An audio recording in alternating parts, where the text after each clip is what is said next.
Tere tulemast kuulama ja vaatama Talendikogemuse labori 16. episoodi.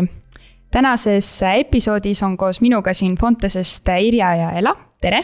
Tere! Ja me räägime organisatsiooni uuringutest. Kellele ja miks neid üldse tegema peaks? Ja ma arvan, et sissejuhatuseks kõige parem küsimus ongi see, et mis asi see rahulolu uuring üldse on ja see pühendumusuuring, et see vist kõik läheb sinna ühte kupatusse nii-öelda organisatsiooni uuringute alla? Jah, et see läheb organisatsiooni uuringute alla ja kui see küsimus alguses oli kellele ja miks, et siis tänapäeval vist ei ole ühtegi organisatsiooni, kes ei tahaks teada, mida nende töötajad arvavad, mõtlevad, plaanivad. Ehk et see organisatsiooni uuring on siis selline juhtimisinfo korjamise tööriist ja kasutatakse teda siis erinevate juhtimisotsuste tegemiseks. Ja kui mõelda, et kellele sellest siis kasu on, et kindlasti on sellest kasu juhtidele, ehk et need otsused on siis targemad ja informeeritumad ja tegevused, mida siis ette võetakse, on sellised täpsemad ja sihitumad. Aga kindlasti, kuna need tegevused on ju suunatud inimeste heaolu suurendamiseks, et siis on need uuringud ka inimeste jaoks väga-väga olulised. Ja mina julgen küll öelda, et viimased 3, 4, võib-olla isegi 5 aastat on see trend anna inimesele või töötajale või mõlemale või kes siis millist sõna armastab. Tänapäeval tegelikult järjest rohkem kasutataksegi sõna inimene, mitte enam töötaja, kuna kõik need, kes meiega koostööd teevad, ei pruugi olla meie nii-öelda töötajad, vaid partnerid või ja mis iganes see koostöövorm siis on. Ehk et anna inimesele hääl ja neid formaate, mismoodi siis uuringuid läbi viiakse, et kui suured ja mahukad nad on või kui sagedasti neid läbi viiakse, et see on hästi selgesti sellises kasvutrendis olnud. Et kui varasemalt pigem tehti uuringut üks kord, tehti hästi põhjalikult, sageli üle 2 aasta, ja vahel ei võetud peale uuringu valmimist ka mitte midagi ette, et tehti 2 aasta pärast uus uuring ja nenditi täpselt samu teemasid, et siis nüüd tänapäeval on ka see uuringute läbiviimine ja formaat muutunud kindlasti agiilsemaks. Uuringud on lühemad, neid viiakse läbi regulaarsemalt, kuni siis sinnamaale välja, et inimese käest iga päev küsitakse 1 või 2 küsimust, et kraaditakse seda temperatuuri nii-öelda jooksvalt. Aga nende uuringute puhul kõige olulisem asi on ikkagi see, et mis siis selle uuringu tulemusega pihta hakatakse, et mis siis pärast juhtub. Et uuring kindlasti ei ole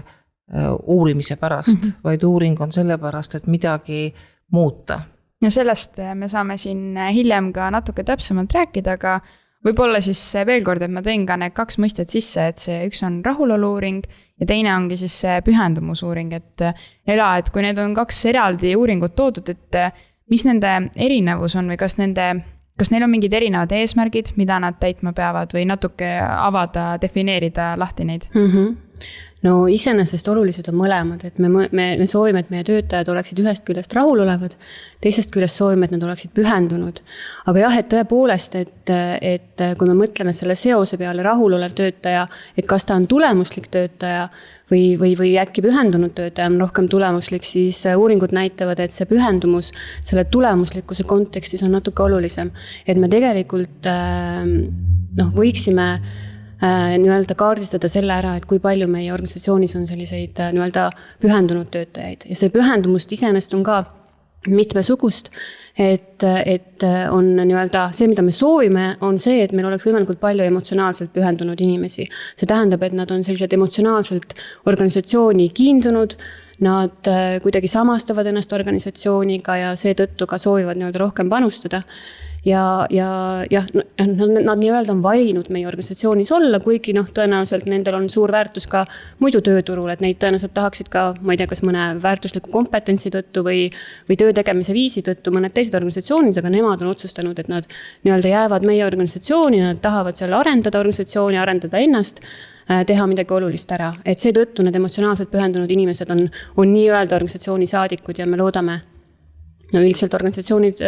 soovivad, et neid oleks võimalikult palju. Aga ma mainin siinkohal ka need 12 pühendumise liike ära,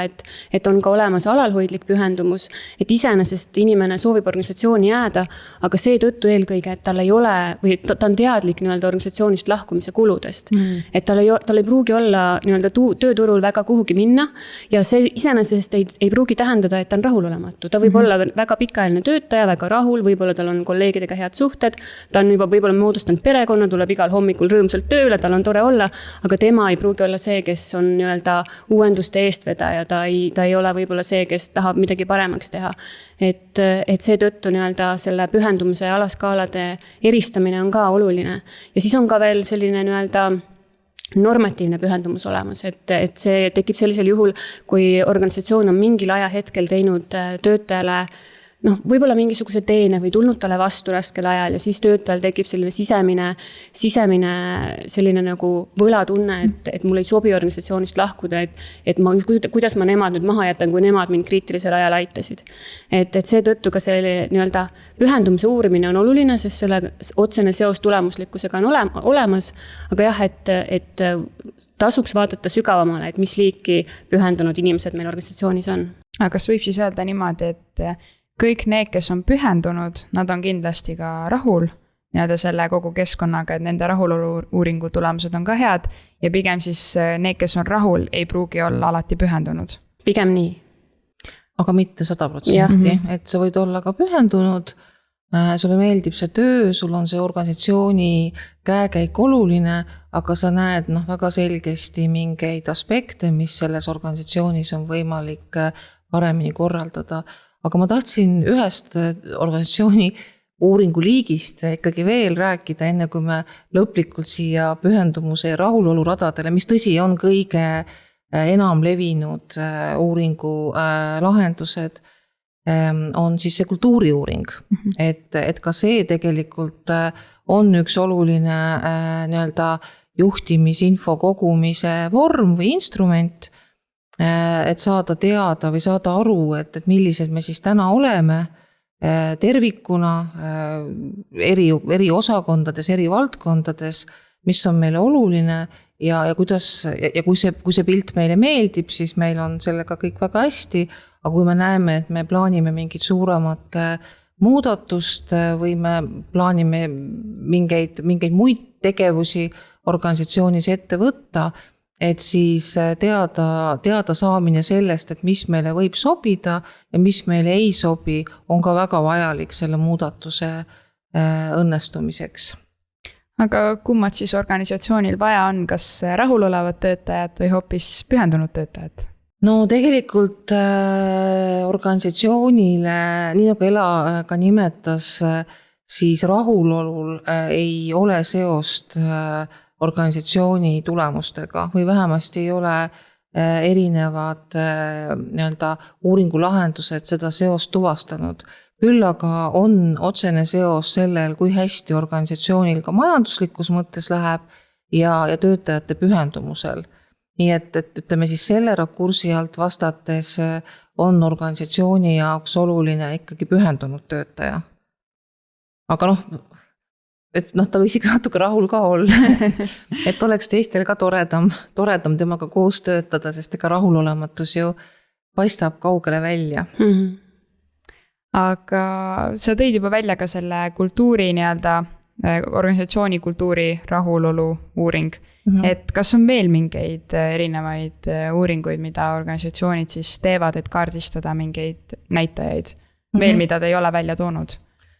Ütleme, kõik need teemad natuke nagu hägustuvad ja kattuvad, eks ole, et nad on, et ütleme, nende uuringute keskmes on ju ikkagi see organisatsiooni töötaja ja üks uuringu lahendus, mida nüüd siis viimasel aastal või pooleteisel, kus meil siin Covid on olnud sage külaline, on siis need psühhosotsiaalsed tegurid ja nende nii-öelda siis mõju inimeste heaolule, et ka seda on ja vaimne tervis tervikuna, eks ju, et osaliselt on see rahulolu-uuringute üks alablokk, aga neid uuringuid viiakse ka täitsa eraldi läbi, et kuidas on lood meie organisatsiooni töötajate vaimse tervisega. Ja siis veel, mis selliseid muudatusi võib-olla on toimumas, on siis selles, et kui tavaliselt need rahulolu-uuringute plokid on väga selged ja kindlad ja korduvad just selle mõttega, et kraadida seda arengut, et kui neid siis üle teatud perioodi tehakse, siis vaadatakse, et kas midagi on läinud paremaks ja sageli selle rahulolu-uuringu tulemus või see mõõdik seotakse ka näiteks personalistrateegiaga, et selle järgi hinnatakse ka personaliosakonna töö tulemuslikkust. Aga tänapäeval on ka need uuringud, mis seovad, kus siis ei ole neid väga selgeid küsimuste blokke nii-öelda tööelu aspektide kohta, vaid pigem seotakse see uuring siis töötaja elutsükliga organisatsioonis. Et seal on pisut teistsugused küsimused, aga jah, et see siis võimaldab hinnata, et kui hästi inimene ennast nagu siis selles nii-öelda oma tööelu erinevas etapis tunneb ja mis on siis tema tagasiside tööandjale, kuidas seda teekonda võiks veelgi sujuvamaks siis tema jaoks disainida. Kas on mingeid praktilisi näiteid ka teil tuua, et kui need uuringud läbi viiakse, siis tulevad ju mingid tulemused, aga et lihtne on ju alati öelda, mis kasu see kõik toob ja kuidas see aitab kaasa ettevõttel kasvada, aga kas teil on endal mingi oma kogemusest tuua ka mingeid väga häid praktikaid eeskujuks, mida on näiteks tööandjas nende tulemustega ära teinud, kuidas need tulemused on mõjunud näiteks töötajale või organisatsioonile tervikuna, et mingeid inspireerivaid edulugusid? Ütleme siis, mis meie omalt poolt näeme, on ju see, et kuna me neid uuringuid samas organisatsioonis korduvalt teeme, et siis kui jätkutegevusi on ette võetud ja siis nende nii-öelda kitsaskohtadega on süsteemselt tegeletud, siis tegelikult hinnangud ka paranevad. Ja klassikaliselt on ju teada, et kus antakse kõige nõrgemaid hinnanguid, et üks on siis info liikumine ja teine on siis tasustamine. Et tasustamine tänapäeval juba üsna laialt, mitte ainult palgavõtmes. Ja ütleme siis, meil on küll nimesid nimetamata organisatsioone, kus tegelikult teadlikult ongi siis see tasusüsteem ette võetud, tehtud peale uuringu valmimist ka fookusgrupid, et täpsemini mõista, et mis on nende hinnangute taga, aru saada, mis siis töötajad võib-olla ootaksid, kus siis king kõige rohkem pigistab ja sageli tõesti see ei ole nii-öelda selles tasu tasemes, vaid seal on pigem mingites tasu kujunemise põhimõtetes küsimus, aga tihti ka tasu tasemes, et siis organisatsioon on ka lubanud nii-öelda pikaajaliselt selle teemaga tegeleda ja töötajate palgad siis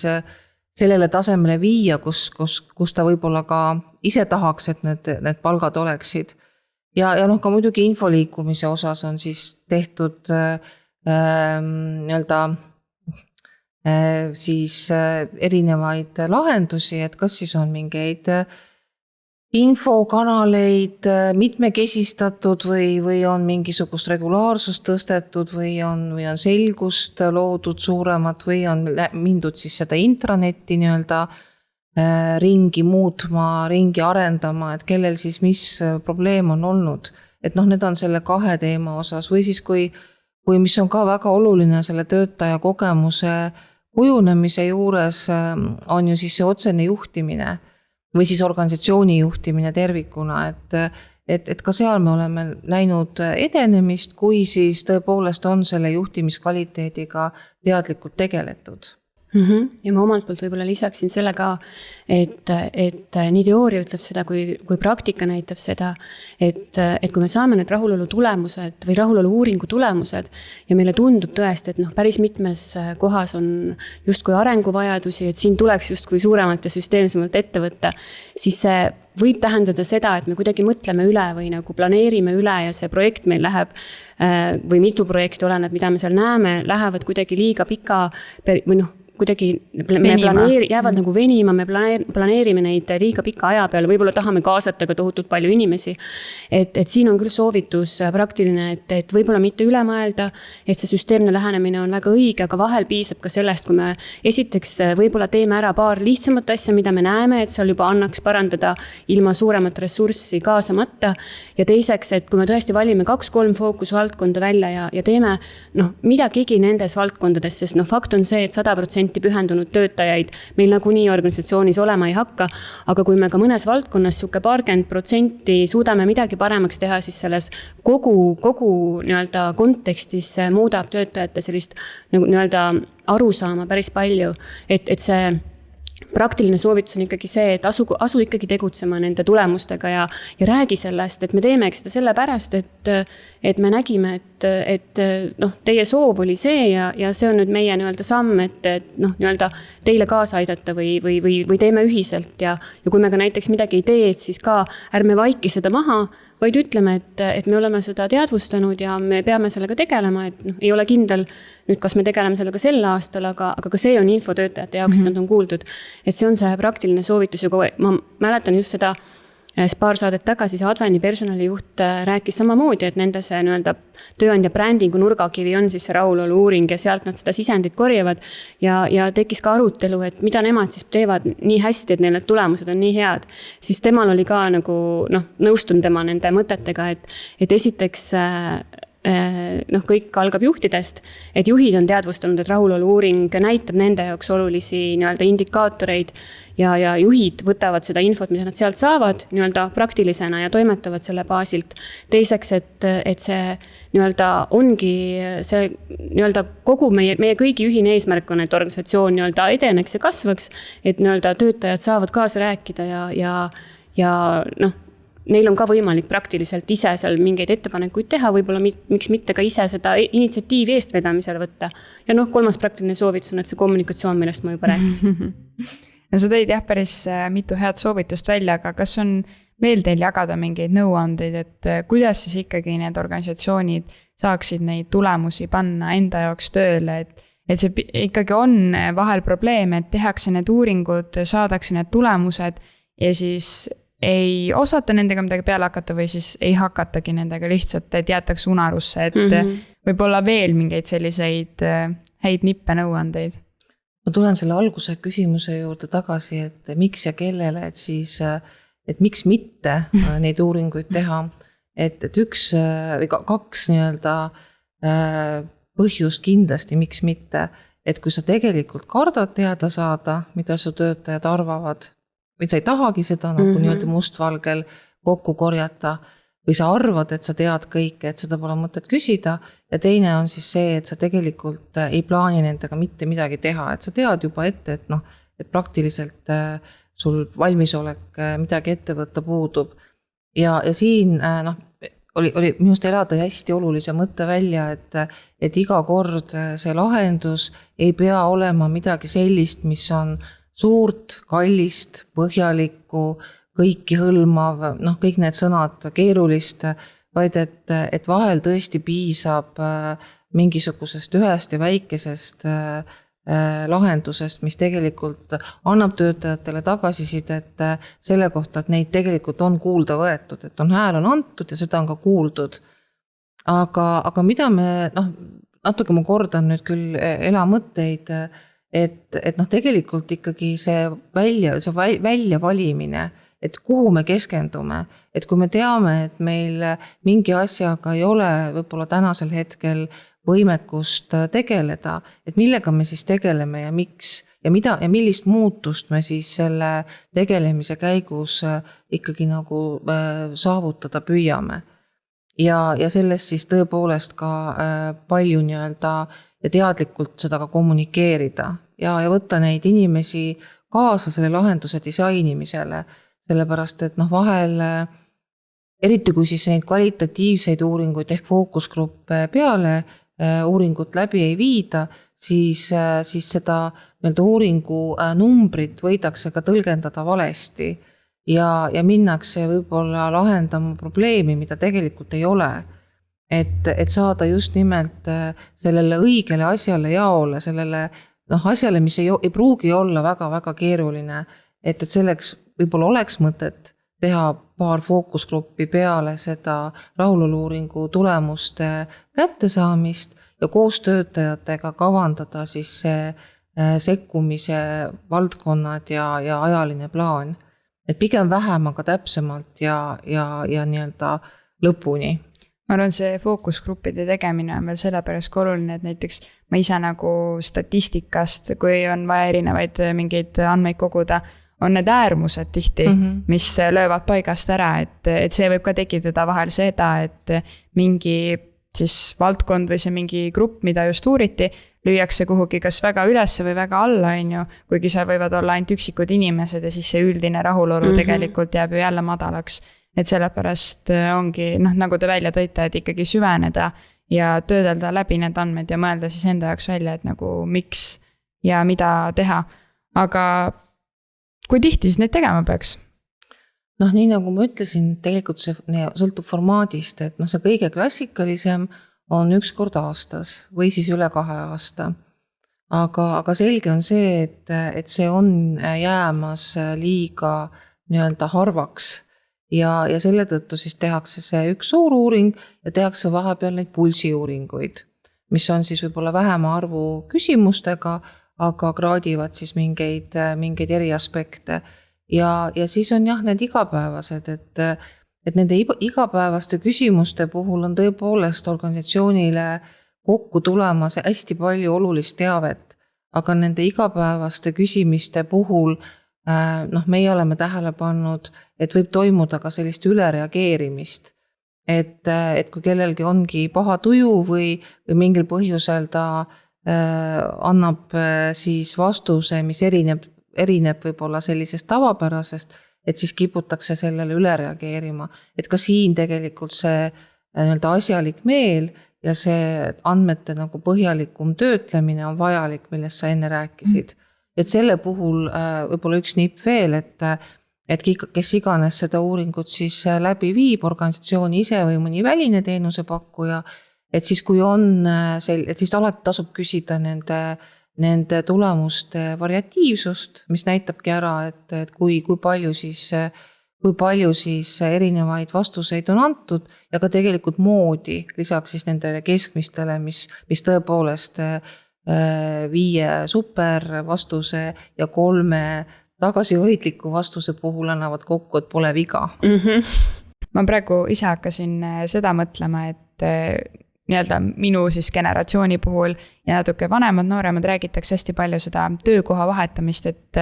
ei püsitagi ühe koha peal. Et kas tegelikult see, kui ettevõtted aina rohkem hakkaks sellele tähelepanu pöörama, võiks muuta ka nii-öelda meie siis generatsiooni põlvkonna harjumusi, et tehaksegi nii-öelda siis see töökeskkond nii meeldivaks. See tuli mul praegu täiesti siuke uitmõte, aga mis te arvate, kas see võiks seda nii-öelda käitumist muuta? Siin on, sellel asjal on 2 külge, võib-olla isegi rohkem külgi. Et tegelikult see, kui nooremad inimesed töötavad erinevates organisatsioonides ja saavad kogemusi erinevatest valdkondadest, erinevate inimestega koostoimetamisest, tegelikult ainult rikastab nende sellist nii-öelda töötaja väärtus, loob siis nagu neile sellist paremat nii-öelda personaalset brändi, et muidugi kui nad iga poole aasta tagant töökohta vahetavad ja igal pool rahulolematud on ja kuskil midagi korda ei saada, et see pole ka nagu eesmärk, aga jah, et tegelikult see võib olla see vanem mõtteviis, et sa tuled meie juurde ja lahkud siis, kui sa lahkudki tööjõuturult, et see tegelikult ongi ju muutuses. aga ja teine teema, mis sa nimetasid, et see töökeskkond on nii meeldiv, et nagu ei tahetagi ära minna või et ei kiputagi uut rolli võib-olla otsima, et see ei pruugi ka olla eesmärk, et kui see piirdubki siis, ma ei tea, kas palgalõksuga või tegelikult ka kolleegid on nii ägedad, et ma lihtsalt ei raatsi minna, mis sest, et võib-olla see töö, mida ma teen, ei olegi päris see, mida ma teha tahan või minu tulemused või mulle ei sobi mingid asjad. Et jah, et ma arvan, et kõigi nende uuringute eesmärgiks ei ole mitte see, et inimestel oleks nagu hea ja tore olla, et see on tegelikult väga hea ja tore kaasnähe, aga tegelikult nende asjade eesmärgiks on ikkagi ju see, et see, mille pärast siis teatud aadressile ollakse kokku tuldud, saaks võimalikult targalt ja hästi ära tehtud ja kõigil oleks sellest rõõm ja kasu. Ja see, et kui seda tehes sa tunned rõõmu kolleegidest, keskkonnast, et siis see on veel nagu lisandväärtus. Aga et jah, et see heaolu iseenesest vist ikka ei ole eesmärk. Aga samas ma täiendaksin omalt poolt, et see mõte tegelikult, et kas noored inimesed siis tahaksid rohkem tulla, kui me tegeleme rahuloluga süvitsi ja teeme neid uuringuid, siis mulle tundub, et tegelikult see nii-öelda võitlus turul käib ju kogu aeg. Et miks me muidu räägime täna töötaja kogemusest nii palju, miks me muidu räägime tööandja brändingust nii palju, et ühest küljest jah, on see nii-öelda võimalus kaardistada meie murekohad, aga teine võimalus oskuslikult seda uuringut läbi viia on ju tuua pilti ka kõik need asjad, mis meil täna on hästi ja neist julgelt ja enesekindlalt rääkida, selgelt välja kuvada, rääkida oma töötajatele ja rääkida uutele võimalikele nii-öelda töötajatele, kas siis läbi meie organisatsiooni lugude kuskil, läbi töökuulutuste, läbi karjäärilehtede ja kui see uus töötaja ka tegelikult, või no ütleme, et mitte uus töötaja või noor töötaja ka tuleb ja püsib meil ainult pool aastat, et siis kui tema läheb, siis tal oleks rääkida pigem head kui halba. Et selles mõttes kindlasti nagu see seda eesmärki täidab küll, et see lihtsalt nagu jah, sõltub nagu, et mis mõiste võtmes, mis nurga alt sellest rääkida, aga jah, et see kõik on ikkagi selle nii-öelda tulemuslike töötajate hoidmise nimel, et siis saab ka see Irja poolt välja toodud nii-öelda aspekt täidetud, et me ühiselt pingutame ja meil on nagu seda rõõm teha. Aga mul meenus üks varasema küsimuse juures veel üks täiendus, et sa küsisid seda,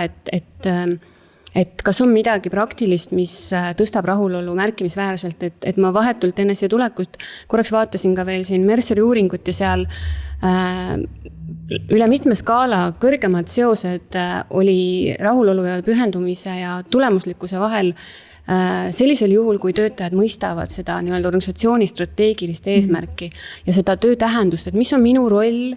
selles, et me teeksime selle tulemuse ära, et mis minust loeb, et me selle nii-öelda eesmärgi täidame, et kui nad samastavad ja näevad ja mõistavad seda, kuhu me liigume, et siis ka see nii-öelda ma ei tea, kas siis rahulolu, aga pühendumus tõuseb kindlasti ja et seda nii-öelda kommunikatsiooni tasub nagu juhtidel või selle kommunikatsiooni vajadust tasub juhtidel teadvustada, et ka minul on üks näide ühest tootmisettevõttest, kus pandi nii-öelda televiisorid seintele, et näidata siis töötajatele, kuidas meil tegelikult läheb, et mis on meie aasta eesmärk, mis on meie kuu eesmärk, kuidas me siin toimetanud oleme ja iga töötaja reaalselt nägi ka, et kuidas tema nii-öelda tehtud detailides siis see number seal seina peal muutus ja see oli organisatsioon, kuhu taheti tulla, kus taheti olla, et see ei ole ainult tippjuhtide asi mõelda, et kuhu me liigume, et seda nii-öelda infovälja tasub laiemana hoida ja Adveni personalijuht tõi selle sama asja välja nende organisatsiooni sellise nii-öelda positiivse aspektina. Nojah, et kui mõelda, et siis ega keegi ju ei taha olla nagu mutrike kuskil masinavärgis, eks ju, et kuna see tööl veedetud aeg on ikkagi nii pikk või nii suur osa meie ööpäevast, et siis tegelikult ju tahaks, et selle tegevuse tulemusena või sellel tegevusel oleks mingi mõju, et ma lihtsalt ei käi tööl, vaid et ma tõesti mõjutan seda, mis siis nii-öelda koos toimena sünnib. Enne Irja tõid ka välja selle, et see koroonaaeg on muutnud seda, et uuritakse rohkem vaimset tervist. et kas see ongi tegelikult niimoodi, et vanasti või varem õigemini pigem inimesed ka ise nii-öelda rahulolu uuringutes võib-olla seadsid fookuse sellele füüsilisele keskkonnale ja võib-olla materiaalsele poolele, ehk siis kõik see tasustamise pool, aga järjest enam nii töötajate kui ka tegelikult tööandjate jaoks muutubki olulisemaks see vaimne tervis, et see koroona vist andis ikkagi nii suure mõjutuse, et nüüd järjest rohkem hakatakse ja tegelikult peakski ilmselt hakkama sellele rohkem tähelepanu pöörama, et või kuidas on või kas ikkagi inimeste jaoks see nii-öelda materiaalne ja füüsiline pool on ikkagi olulisem? See on ikka nii ja naa, et ma arvan, et selle vaimse tervise teemadega on hakatud lihtsalt viimastel aastatel rohkem tegelema, et kuna meie töö on ikkagi muutunud mitte füüsiliselt, füüsilise tervisele ka natuke niimoodi kahjulikuks, et kui sa pikalt istud ja ei liigu aga selle jaoks on ju seatud sisse kõiksugu palle ja liikuva lauaplaadiga töölaudu ja selles mõttes, et sellega on tegeletud, et see on tegelikult nagu lihtne asi ära lahendada, aga et see vaimne tervis, et kellele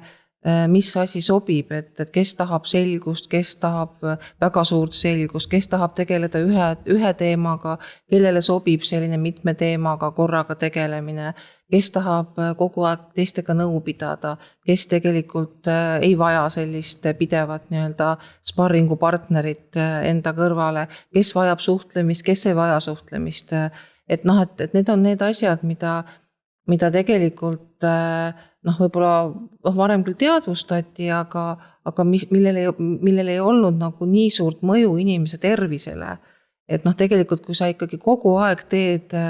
tööd küll füüsiliselt väga õiges konditsioonis, seisad ja istud ja õhu kvaliteet on hea, aga et kui see töö iseloom ja rütm ja suhted kolleegidega on need tegelikult, mis sulle tõsiseid tervisehädasid põhjustavad,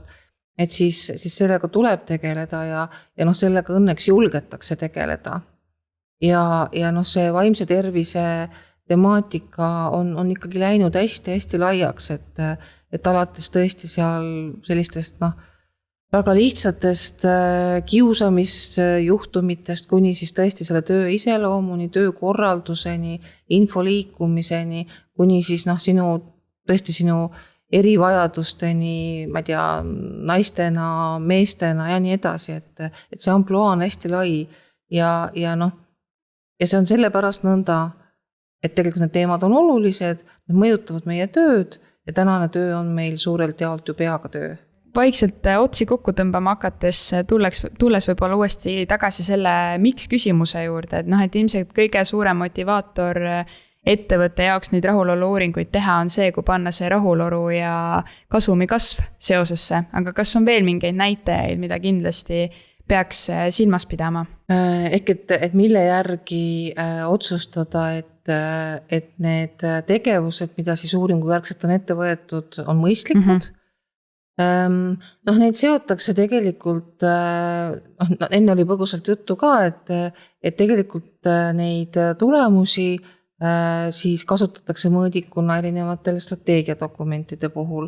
Tõepoolest on juba süsteeme ka selliseid, kus see töötajate pühendumine või töötajate tagasiside on seotud ka otseselt nagu ettevõtte majandusinfoga, aga Eestis ma selliseid näiteid ei tea, et pigem on need siis rahvusvahelised ettevõtted, kes need kaks asja või müügikasvuga või selliste tõeliselt nagu selliste raskete majandusnäitajatega. Aga jah, et kõige otsesemalt, kus ta täna seotud on siis jah, pigem see on mõõdikutena erinevates tegevustes. Aga siia lõppu võib-olla veel kord teie poolt mingid üleskutsed ja tegelikult võib-olla ka see info, et kuidas Fontes saab abiks olla, kui keegi nüüd kuulab ja tekkis huvi ikkagi nüüd tõsisemalt see uuringute teema ette võtta, et ikkagi need küsitlused oleksid sellised tõsiselt võetud, et sealt saaks neid andmeid kätte, mida vaja on. Tulles siis päris alguse juurde tagasi, et kõigepealt siis ikkagi organisatsioonis või siis selle uuringu nii-öelda korraldaja poole pealt selge teadmine, et miks seda uuringut tehakse. Et unustasin enne nimetada, et veel üks liik, mida ju päris palju nüüd siin 2020 kevadel ja 2021 alguses on ka uuritud, on siis see nii-öelda kaugtöö ja selle mõju siis töö kvaliteedile ja töö tulemuslikkusele. Et millist juhtimisinfot siis vajalik on, siis selle põhjalt seda uuringut ka plaanida või kavandada.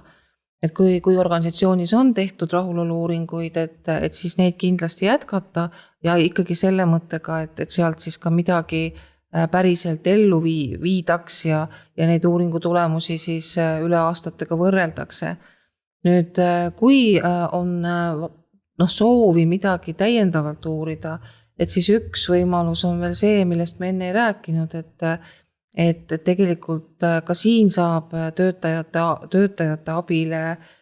tugineda, ehk et seda kvalitatiivset uuringut teha enne uuringu läbiviimist, et katsuda seda küsimustikku koos töötajatega nii-öelda sõnastada, nii et ta oleks võimalikult lihtne ja arusaadav. Ehk et millist infot vaja on ja miks ja siis seejärel see uuring turvaliselt läbi viia, nii et inimesed tunneksid, et nende hääl on kuulda võetud, või nendel on võimalus oma häält nii-öelda avaldada, aga et nad saavad seda teha siis tõepoolest konfidentsiaalselt, sest et mõnikord meie oleme tagasisidet saanud, et seda uuringu läbiviijat justkui ei usaldata, et neid andmeid siis, et inimesed kardavad, et nende vastused kuidagi paistavad läbi, et luua see hästi turvaline keskkond inimestele ja siis tõepoolest, kui uuringu tulemused on koos, siis kõigepealt vaadata sinna numbrite peale, vaadata, kus on need sekkumist vajavad kohad ja teha siis plaane, et mida järgmistel kuudel peale uuringu valmimist ette võetakse. Ja kindlasti kõige selle kavandamisel ja läbiviimisel ja nõustamisel ja uuringu tulemuste paremal kasutamisel saab ka Fontes abiks olla, jah. Et see väline partner võib-olla teinekord on ka lisaks sellele, mis Irja mainis, et kõik see konfidentsiaalsus ja anonüümsus, et selle väline partner ju tagab kindlasti, tal on omad keskkonnad selleks ja